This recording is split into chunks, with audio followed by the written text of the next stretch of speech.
Hello friends, welcome back to science invention. Friends, हमने पिछली lecture में देखा था थ्योरी के बारे में कि फर्स्ट ऑर्डर के डिटर्मिनेंट, सेकेंड ऑर्डर के डिटर्मिनेंट और थर्ड ऑर्डर के डिटर्मिनेंट को कैसे फाइंड करते हैं। हम आज उस पर क्वेश्चंस करेंगे।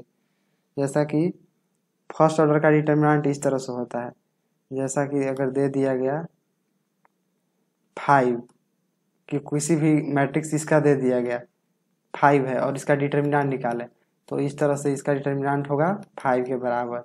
अगर कोई डिटर्मिनेंट दे दिया गया है 6, इसका डिटर्मिनेंट 6 ही होगा। यानी फर्स्ट ऑर्डर के डिटर्मिनेंट में जो होता है वो, जैसा कि इसमें केवल एक ही रो और एक ही कॉलम होता है, जिसके वजह से जो वैल्यू अंदर दिया रहता है वही वैल्यू बाहर हो जाता है। सेकेंड ऑर्डर के डिटर्मिनेंट में होता है, सेकेंड ऑर्डर के डिटर्मिनेंट जैसा कि हम देखेंगे। सेकेंड ऑर्डर के डिटर्मिनेंट दिया गया है, सेकेंड ऑर्डर के डिटर्मिनेंट में 1, 4, 2 और 5 इसका वैल्यू हमें फाइंड करना है। तो इसमें हम बताए थे कि इसमें करना होता है, इसको इसके साथ मल्टीप्लिकेशन करना होता है। तो 1 गुने 5 कितना हो जाएगा 5। उसके बाद माइनस का साइन और इसको इसके साथ, इसको इसके साथ, यानी 4 इंटू 2 8, यानी ये हो जाएगा -3 के बराबर। यानी इस डिटर्मिनेंट का वैल्यू जो होगा वो -3 होगा। उसी तरह से एक और क्वेश्चन देख लेते हैं। जैसा कि एक क्वेश्चन है, एक दिया गया है डिटर्मिनेंट इस तरह से x, x माइनस 1, उसके बाद x प्लस 1 और x। ये NCERT का क्वेश्चन है। तो इसमें हम क्या करेंगे, इसको इसके साथ मल्टीप्लिकेशन करेंगे तो x इंटू एक्स हो जाएगा। उसके बाद माइनस और इसको इसके साथ करेंगे, यानी x plus 1 into X minus 1। तो ये हो जाएगा x इंटू एक्स, एक्स के स्क्वायर और a plus B into A minus B.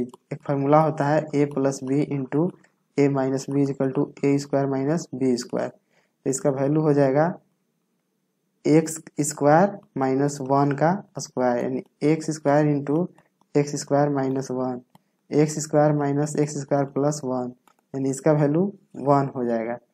यानी यहाँ हम देखते हैं कि इस डिटर्मिनेंट का वैल्यू जो होगा 1 होगा। अब हम चलेंगे थर्ड ऑर्डर के डिटर्मिनेंट कैसे निकालें। थर्ड ऑर्डर के डिटर्मिनेंट निकालने के लिए हमें यहाँ पर देखना होगा, कोई भी थर्ड ऑर्डर का डिटर्मिनेंट दिया गया है, जैसे 1, 2, 3, फिर दे दिया है 2, 3, 4 और यहाँ दे दिया गया है 1, 2, 1। इस तरह से दिया है, इसका वैल्यू क्या होगा। तो इसको निकालने के लिए हम बताए थे कि पहले हम ये वाले को ले लेंगे, इसको ले लेंगे और उसके बाद इसको मल्टीप्लिकेशन करेंगे इसके साथ। इसको इसके रो और इसके कॉलम को हम छोड़ देंगे, ठीक है। जैसा कि हम यहाँ पर ले लिए 1 इंटू, और इसके अलावा इसके रो और इसको कॉलम के अलावा कौन बच गया 3 और 1। तो 3 को 1 के साथ मल्टीप्लिकेशन करेंगे 3, उसके बाद माइनस 4 को 2 के साथ करेंगे 8। अब इसको बीच में फिर माइनस का साइन देंगे, उसके बाद फिर 2 को यहाँ लाएंगे। अब इसका ये रो और ये कॉलम छोड़ देंगे तो बच गया कौन 2, 3 और 2, 1। 2 को 1 के साथ यानी 2 माइनस 3 को 2 के साथ 6। उसके बाद फिर प्लस का साइन देंगे, उसके बाद फिर इसको लेंगे 1, उसके बाद फिर ये वाला रो और ये वाला कॉलम को छोड़ देंगे, बच गया कौन 2, 4 और 3, 6। तो 2 को 4 के साथ 8 माइनस 9, यानी ये हो जाएगा 1 into -5 minus 2 into -4 plus 1 into -1। तो ये हो जाएगा -5 प्लस माइनस माइनस प्लस 8 -1, यानी 8 माइनस 6 इजकल टू 2। यानी इस डिटर्मिनेंट का जो वैल्यू होगा वो 2 के बराबर होगा, ठीक है। अब हम आगे बढ़ते हैं।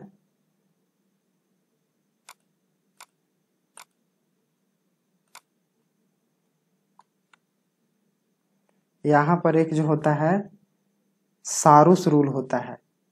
सारूस रूल, सारूस रूल जो होता है, एक साइंटिस्ट का नाम था सारूस, उसी ने इस रूल को दिया था। SARRUS, सारूस rule. सारूस जो था वो डिटर्मिनेंट को एक पिक्चर के फॉर्म के साथ निकाला था, यानी कि वो एक चित्र के सहायता से डिटर्मिनेंट को फाइंड किया था। जैसा कि मान लीजिए हमारे पास डिटर्मिनेंट है A1 A2 A3, B1 B2 B3, C1 C2 C3। अब हम क्वेश्चन कहता है कि सारूस रूल के सहायता से इसको फाइंड करें। तो इसको फाइंड करने के लिए हम क्या करेंगे, पहले हम इसको इस तरह से लिख लेंगे A1 A2 A3, उसके बाद फिर B1 B2 B3, उसके बाद C1 C2 और C3। उसके बाद क्या करना है, उसके बाद एक बार फिर से रिपीट कर देना है। फर्स्ट वाले जो कॉलम है उसको एक बार फिर यहाँ लिखना है A1 A2 A3, फिर सेकंड वाले को B1 B2 B3। थर्ड वाले को नहीं लिखना है, ये जो थर्ड वाला है इसे नहीं लिखना है, यानी सेकंड लास्ट जितना रो दिया गया है, जितना कॉलम दिया गया है उससे एक कॉलम को लिखना है। उसके बाद हमें क्या करना है कि उसके बाद इसको इसके साथ मल्टीप्लिकेशन करना है। इसको जो है जैसे यहाँ पर ये हो गया A2, A1 को B2 के साथ मल्टीप्लिकेशन करना है और B2 को C3 के साथ। उसी तरह B1 को C2 के साथ और C2 को A3 के साथ। उसी तरह से C1 को A2 के साथ, और इस तरह से ऊपर से नीचे की ओर तिरछा चलता है। तो यहाँ हम पहले करके लिख लेते हैं। उसके A1 B2 C3 plus B1 C2 A3 plus C1 A2 B3, ये हो गया। इसको एक ब्रैकेट में ले लेंगे, उसके बाद माइनस का साइन देंगे। उसके बाद क्या करना है कि ये वाला जो है नीचे से ऊपर की ओर ऐसे तिरछा मल्टीप्लिकेशन करेंगे इस तरह से। उसके बाद इसको इसके साथ, इसको इसके साथ, उसके बाद इसको इसके साथ, इसको इसके साथ, और ये जो होगा ये माइनस में माइनस होगा। जैसे कि यहाँ पर देखते हैं A3 B2 C1 plus B3 C2 A1 plus C3 A2 B1, और ब्रैकेट बंद कर देंगे। तो इस तरह से हम इसका वैल्यू फाइंड कर सकते हैं। चलिए सारूस रूल के सहायता से हम एक मैट्रिक्स का वैल्यू, डिटर्मिनेंट का वैल्यू फाइंड करेंगे। ऐसे देखिए यहाँ पर हमें दिया गया है 1 2 1 0 2 1 1 1 1, इस तरह से दिया गया है। इसको क्वेश्चन में बोल रहा है कि सारूस रूल के सहायता से इसका वैल्यू फाइंड करना है।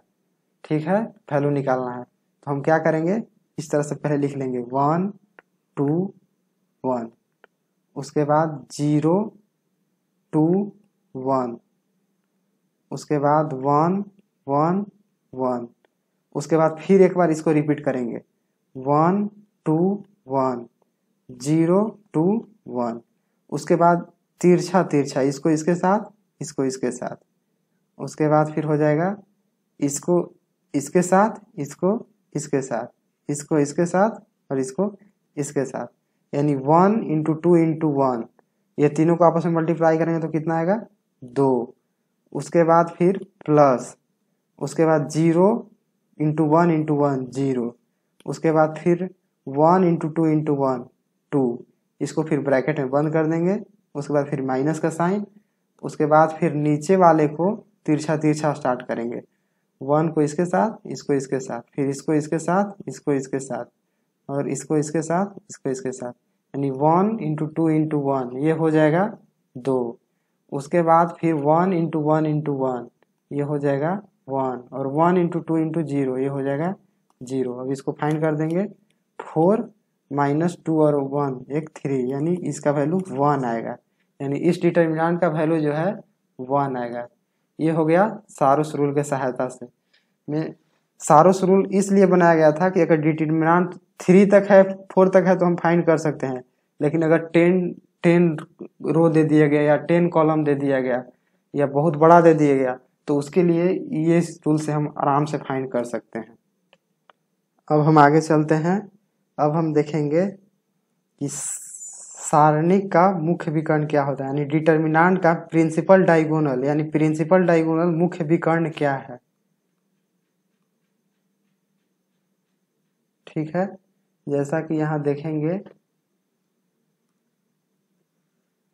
हमारे पास दे दिया गया है A1 A2 A3 B1 B2 B3 C1 C2 और C3, ये दे दिया गया है हमारे पास डिटरमिनेंट। इसका मुख्य विकर्ण निकालना है, तो इसका मुख्य विकर्ण जो होगा ये हो जाएगा, जो यहाँ से ये तीनों जो होगा डिजिट तिरछा तिरछा यहाँ से ये इसका मुख्य विकर्ण होगा।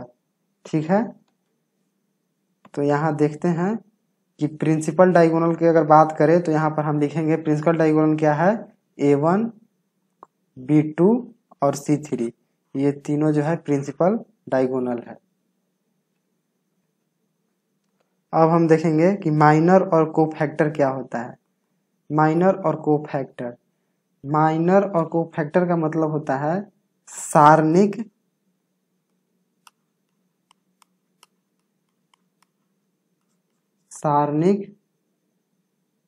का अवयव या सारणिक अवयव का उपसारिक बोल सकते हैं, जिसको माइनर बोलते हैं। सारणिक का उपसारणिक जो होता है उपसारणिक, इसको हम माइनर बोलते हैं। और जो होता है सहखंडक इसको बोलते हैं कोफैक्टर। तो हम यहाँ पर यूज करेंगे माइनर और कोफैक्टर। तो हमको अगर उपसारणिक निकालना हो तो कैसे निकालेंगे, कोफैक्टर निकालना हो तो कैसे निकालेंगे।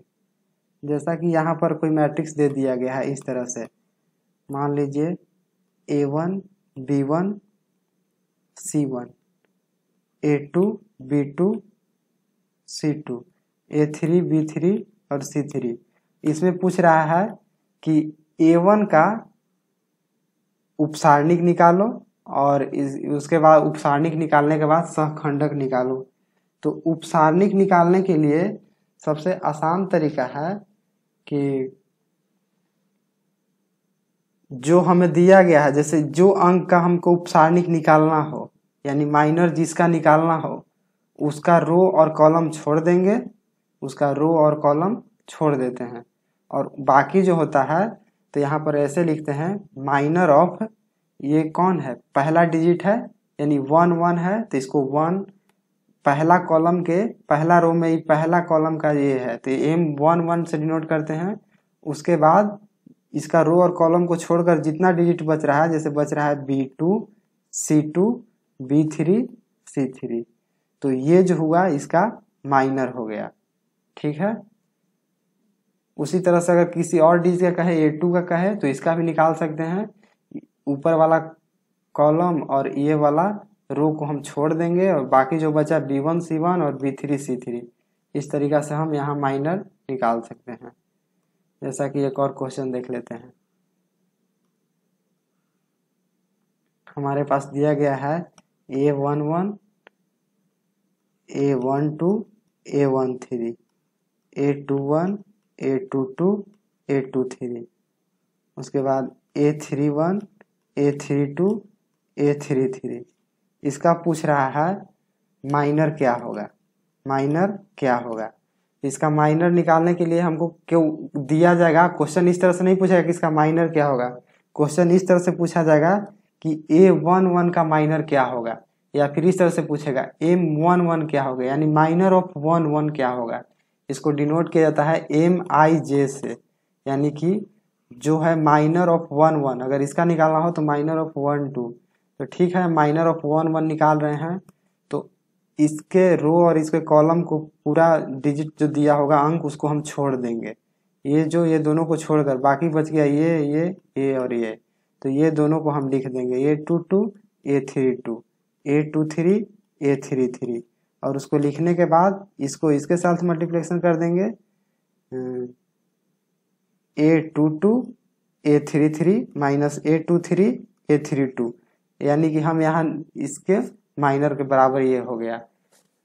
तो यहाँ हम देख सकते हैं अगर हमें माइनर पूछ दे M12 माइनर ऑफ 12 क्या हो जाएगा, तो यहाँ पर हम ये वाला रो, ये वाला कॉलम और ऊपर वाला रो को छोड़ देंगे तो मिल जाएगा हमको ये और ये।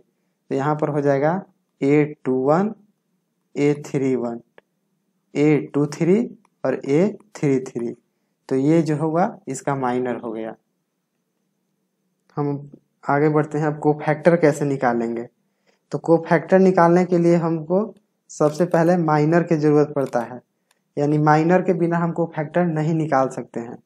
जैसा कि हमारे पास कोई भी मैट्रिक्स दे दिया गया है या कोई भी डिटर्मिनेंट हमें दे दिया गया है, जैसा कि दे दिया गया है A11 A12 A13, ये हो गया A21 A22 A23 A31 A32 और A33, ये हमें दे दिया गया है।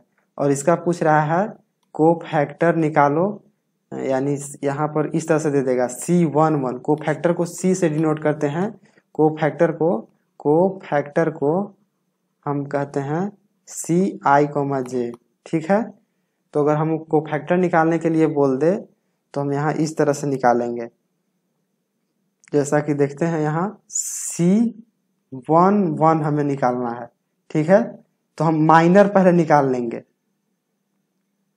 C, यानी कहने का मतलब कि इसको इस तरह से लिखेंगे -1 के पावर कितना है I+J होता है, I+J इंटू माइनर ऑफ 1 यानी इसका फार्मूला होता है cofactor of I, J is equal to -1 to the power I+J into minor of I, J। अगर हमें C11 का माइनर निकालना हो तो यहाँ -1 के पावर I+J यानी 1 + 1 2 हो जाएगा, और इसका माइनर कितना हो जाएगा।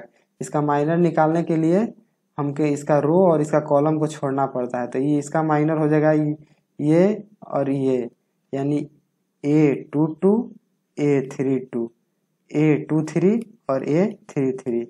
तो इसका जो होगा कोफैक्टर आ गया -1 के स्क्वायर 1 होता है 1 इंटू A22 A32 और A23 A33, ये जो हुआ इसका कोफैक्टर निकल गया, ठीक है। हम एक क्वेश्चन करते हैं कोफैक्टर निकालने वाला। जैसे हमारे पास दे दिया गया है एक डिटर्मिनेंट 1 2 3, यहाँ दे दिया है 1 1 2, उसके बाद 2 1 0, इस तरह से दे दिया गया है। उसके बाद कह रहा है कोफैक्टर ऑफ 1 1 निकालो, यानी इसका मतलब पहला रो में पहला कॉलम में जो शामिल होगा, जैसे कि पहला रो में ये है और पहला कॉलम में, यानी ये वाला को हमें निकालना है, इसका कोफैक्टर निकालना है। इसका कोफैक्टर निकालने के लिए क्या होगा -1 के पावर ये जो दिया गया है 1 + 1 यानी 1 + 1, और फिर इसका माइनर, यानी इसका माइनर कितना हो जाएगा ये वाला रो और ये वाला, ये दोनों को हम छोड़ देंगे, ठीक है। तो बाकी बच गया ये, तो इसको लिखेंगे 1 1 2 और 0। तो ये हो जाएगा -1 का स्क्वायर इंटू 1 2 1 0, ठीक है, यानी 1 इंटू 1 2 1 0, यानी ये हो जाएगा 1 इंटू इसको इसके साथ मल्टीप्लाई करेंगे तो ये हो जाएगा 0 -2 को 1 के साथ, यानी ये हो जाएगा 2, यानी -2, यानी इसका कोफैक्टर जो होगा वो -2 के बराबर होगा। ठीक है, आज के लेक्चर में इतना ही। हम लोग नेक्स्ट क्लास में और आगे पढ़ेंगे।